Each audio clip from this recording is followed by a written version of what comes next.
शांती. आज आहे 8 ऑगस्ट 2026ची मुरली. महावाक्य आहे, गोड मुलांनो, शांत राहण्याचा स्वभाव खूप चांगला आहे. शांत स्वभाव असणारे खूप गोड वाटतात. व्यर्थ बोलण्यापेक्षा न बोलणे चांगले आहे.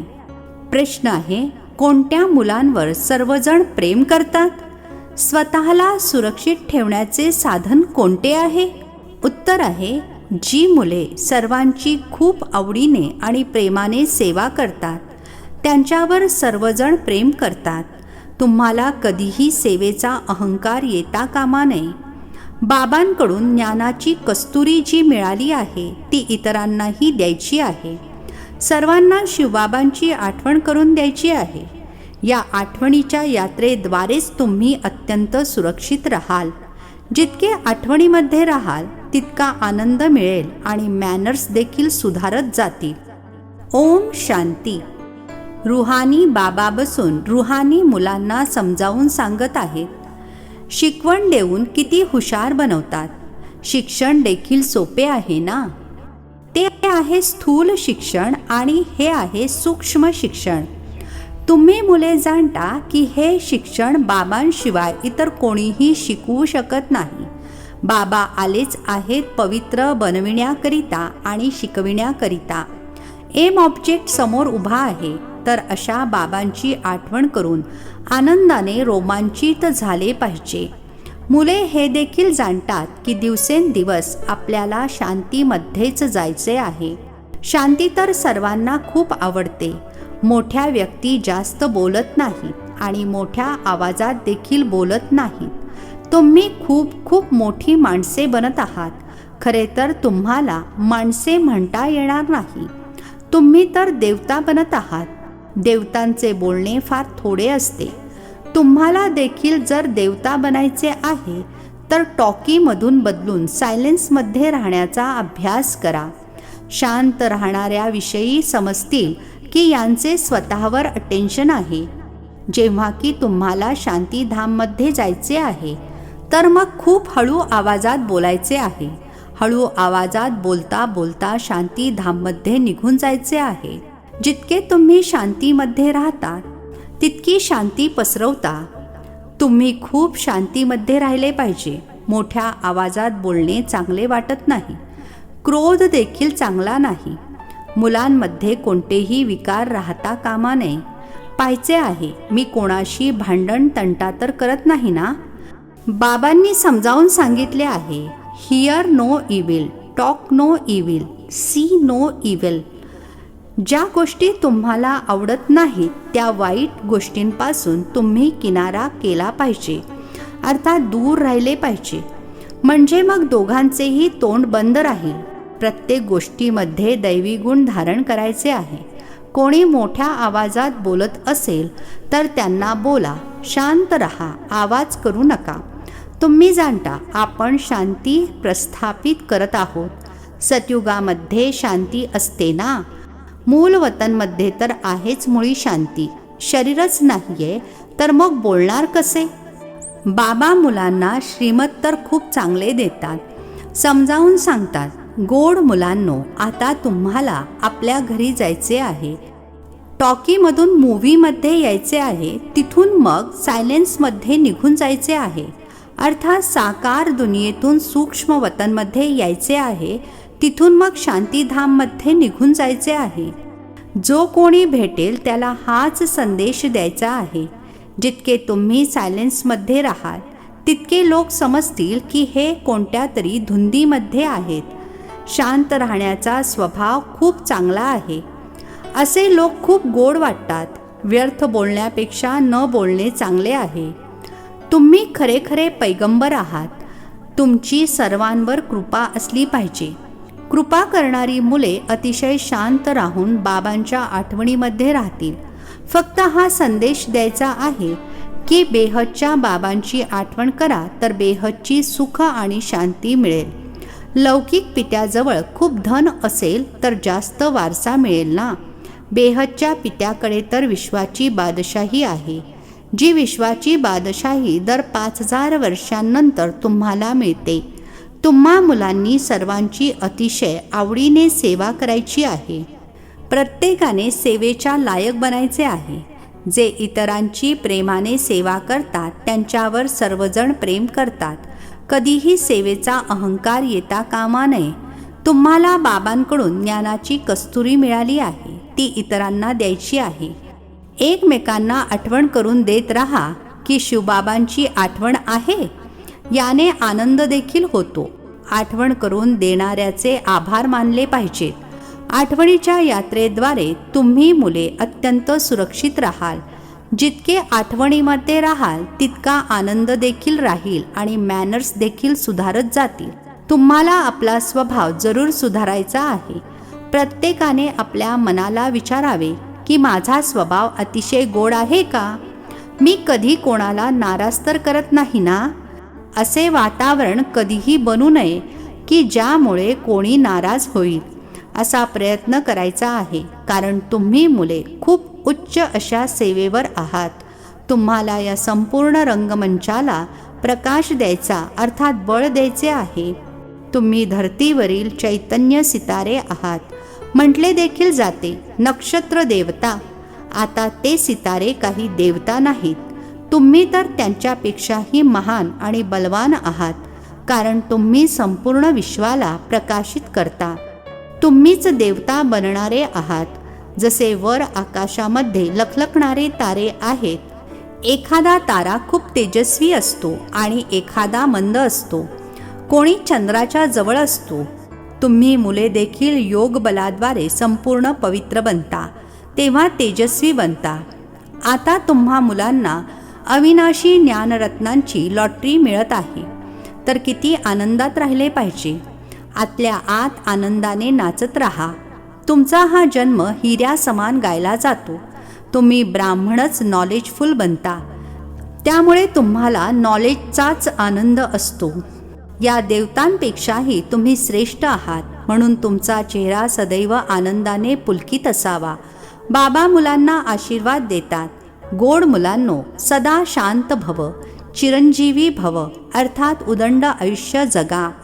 बाबांकडून आशीर्वाद तर मिळतो, तरी देखील प्रत्येकाने स्वतः पुरुषार्थ करायचा आहे की आपण चिरंजीवी अर्थात दीर्घायुष्यी कसे बनावे. बाबांची आठवण केल्याने तुम्ही चिरंजीवी बनत आहात. हा आशीर्वाद बाबा देतात. ब्राह्मण लोक देखील म्हणतात आयुष्यमान भव. बाबा देखील म्हणतात मुलांनो, सदैव जिवंत राहा. अर्धा कल्प तुम्हाला काळ खाणार नाही. सतयुगामध्ये मरण्याचे नावच नसते. इथे तर मनुष्य मृत्यूला घाबरतात ना. तुम्ही तर पुरुषार्थ करत आहात मरण्याकरिता. तुम्ही जाणता बाबांची आठवण करता करता आपण हे शरीर सोडून आपल्या शिवबाबांकडे जाणार आणि मग स्वर्गवासी बनणार. आता तुम्ही मोस्ट बिलवेड अर्थात अतिप्रिय बाबांची मुले बनला आहात, तर तुम्हाला देखील बाबांसारखे खूप खूप गोड आणि अतिशय प्रेमळ बनायचे आहे. बाबा पत्रांमध्ये देखील लिहितात, गोड गोड लाडक्या सिकिलद्या मुलांनो. बाबा खूप गोड आहेत ना. प्रॅक्टिकलमध्ये अनुभव करता की बाबा किती गोड आणि किती प्रेमळ आहेत. आपल्याला देखील तसेच बनवतात. हे देखील तुम्ही जाणता की आपण किती गोड आणि किती प्रेमळ होतो.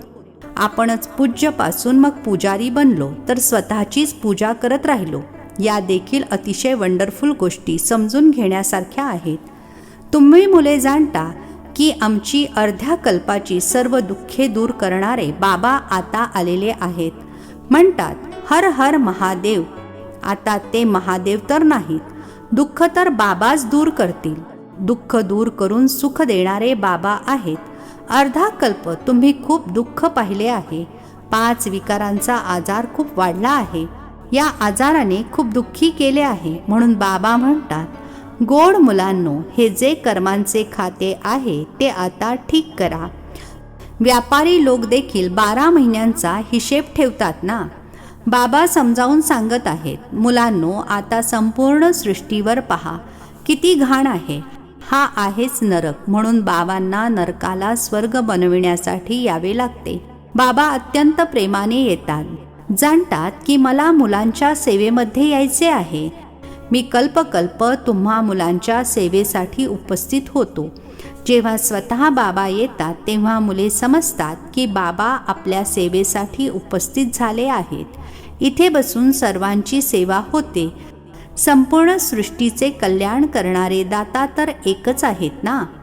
बाबा जाणतात की संपूर्ण दुनियेतील जे काही आत्मे आहेत त्या सर्वांना वारसा देण्यासाठी मीच येतो. बेहदच्या बाबांची नजर दुनियेतील सर्व आत्म्यांकडे जाते. भले इथे बसले आहेत, परंतु त्यांची नजर संपूर्ण विश्वावर आणि संपूर्ण विश्वातील मनुष्य मात्रांवर आहे. कारण संपूर्ण विश्वालाच निहाल करायचे आहे, अर्थात मालामाल करायचे आहे. ड्रामा प्लॅन अनुसार कल्पापूर्वीप्रमाणे संपूर्ण विश्वातील आत्मे निहाल होणार आहेत. बाबा सर्व मुलांची आठवण करतात. नजर तर जाते ना. संगम युगावरच बाबा मुलांच्या सेवेसाठी उपस्थित होतात. त्यांच्या तुलनेमध्ये इतर कोणीही अशी सेवा करू शकत नाही. त्यांची आहे बेहदची सेवा. तुम्ही मुले देखील बाबांचा शोध तेव्हाच करू शकाल जेव्हा त्यांच्यासारखी सेवा कराल. सेवा करणाऱ्यांना फळ देखील खूप मोठे मिळते. मुलांना नशा देखील चढतो की आम्ही श्रीमतावर संपूर्ण विश्वातील मनुष्यांना सुखी करतो. बाबा म्हणतात, गोड मुलांनो, आता ज्ञानरत्नांनी आपली भरपूर झोळी भरा. जेवढी भरायची आहे तेवढी भरा. आपला वेळ बर्बाद करू नका. बाबांच्या आठवणीमध्ये वेळेला सफल करा. जे चांगल्या रीतीने धारणा करतात ते मग इतरांची देखील चांगली सेवा जरूर करतील. ते वेळ बर्बाद करणार नाही. मुलांनी पुरुषार्थ करून अंतर्मुखी बनायचे आहे. अंतर आत्मा आहे ना.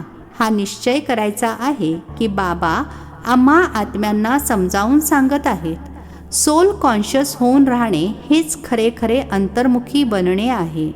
अंतर्मुखी अर्थात आतमध्ये जी आत्मा आहे तिला सर्व काही बाबांकडूनच ऐकायचे आहे. बाबा प्रेमाने सतत समजावून सांगत असतात. मात पिता आणि जे काही चांगले अनन्य मोठे भाऊ बहिणी आहेत, जे चांगली सेवा करतात त्यांच्याकडून शिकत जा. आतून हा निश्चय करा की मला फालतू वेळ घालवायचा नाहीये. शरीर निर्वाह देखील करायचा आहे. आपल्या रचनेची अर्थात कुटुंबाची देखील देखभाल करायची आहे. फक्त मोह ठेवायचा नाही. मोह ठेवल्याने नुकसान होईल. मोह एका बाबांमध्ये ठेवा. इथे तुम्ही बाबांच्या सन्मुख आहात. आत्मे आणि परमात्मा सन्मुख आहेत.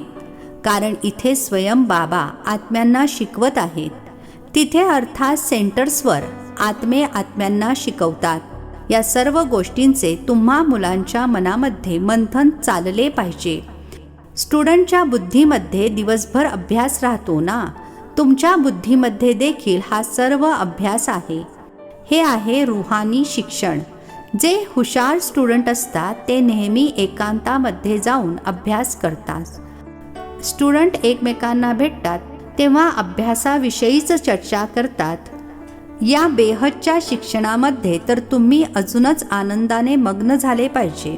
तुम्ही मुले आता बाबांची मदतगार बनता. आठवणीमध्ये राहणे हेच मदत करणे. कारण आठवणीची यात्रा अर्थात शांतीची यात्रा म्हणून म्हटले जाते. प्रत्येकाने आपल्या घराला स्वर्ग बनवा.